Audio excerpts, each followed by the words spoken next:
到了中午时间，已经到达李时珍祠。这次看来已经年久失修，我就想到李氏是生于明朝正德13年1518，卒于万历21年1593。这个祠堂是否建于明代，也难以确定。这祠堂已经改为一间私塾，里面有学童20-30人，一位老师，看来有60多岁。我就向他请教尊姓大名，原来他也姓李，并且说出他是李时珍的后裔。我就恭恭敬敬地和他谈话。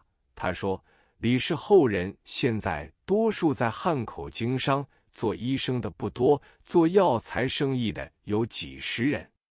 我表示是做灵医的，想瞻仰一下李公滨湖的坟墓。他立即停止授课，陪了我走上半里路，才到墓地。我取出香烟1包送他表示敬意。那位老先生再三称谢，这时我的火柴已经用光，一时无法点燃。那位李老先生说，这里不称火柴，叫做洋火，因为价钱贵，是不采用的。说时，他从怀中拿出2块火石和1根纸卷，打了几10下，才有几粒火星点着纸卷，两人才抽起烟来。我问他，你们晚上用的是什么灯？他说，当然是油灯。所谓油灯，是在油盏中放了几枝通草，晚上取光，赖此而已。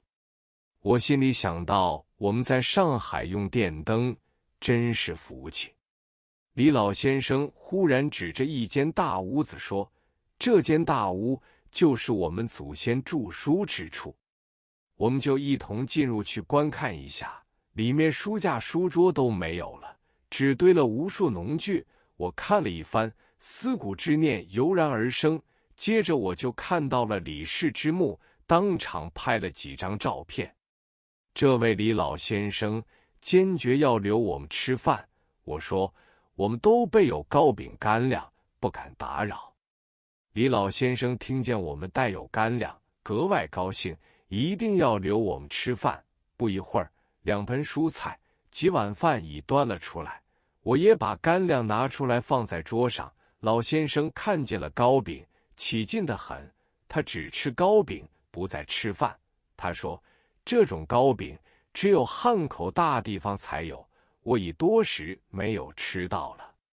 我和老家人只顾吃饭，蔬菜虽然煮得不好，却新鲜得很，因为是刚从田里拔出来的。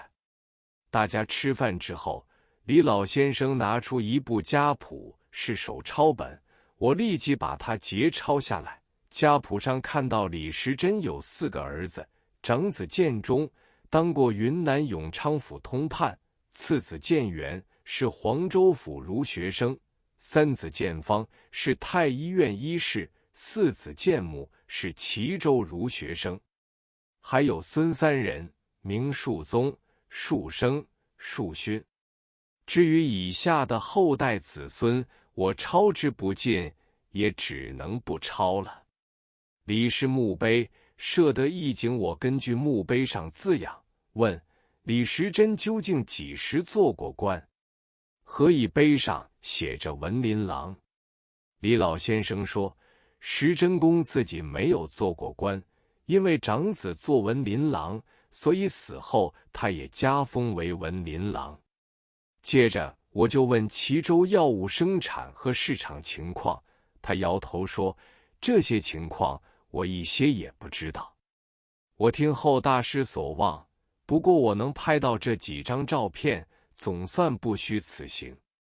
我在墓地4周徘徊了多时之后，远远望到一个亭子，我问这亭子是什么所在。他说那边有一个很小的土地庙，不知在清代哪一个年份，有人在里面供奉了李公时珍的塑像，因此常有人来求签取方，香火鼎盛，后来就改为药王庙，以供奉李公为主。我坚持要去看一看，看到李时珍的塑像，塑的是道教的服饰，因为庙里光线暗淡，拍照绝无可能。还有旁边小室中挂了几张李时珍著书图和诊病图等。我匆忙地照图描绘出一些大意，车夫催着快些动身，否则便来不及回到镇上。按这几幅图，我回到上海之后就请人重新描绘，比较清楚。除了一幅墓碑图之外，后来许多书籍都有转载，流传甚广。我和李老先生分别的时候，我送他10包香烟，李老先生竟然打工作揖，笑得眼泪都流出来了。回到齐州县城，天色已经很黑，但是城中并无万家灯火之象。树谦兄在家等候已久，备了2只家常菜，请我们吃饭。我问车夫该给多少钱，他说你数40个铜元给我已够。计算这一天的费用，100个铜元都没有用完。次日，树谦兄为我约好了几个药材商人，搜集到整株药物标本，另外有药材很多，盘桓了2天。我觉这次收获很大。在汉口，本来我要溯江而上到四川重庆去的，但是从前的长江轮小得很，最难过的是长江三峡，形势碍险，宽阔的长江，船要在2个山峡峭壁之间穿过，水源汇聚，波澜大得很，晕浪是小事，有许多船客连船都被冲击而牺牲。尤其是长江的水平面，上游高而下游低，逆流而上则千难万难，顺风而下则惊险万状。树谦兄劝我不必冒这个险，我觉得到了重庆市，在药材市场上也是采不到圆珠标本的，所以我的四川之行作罢。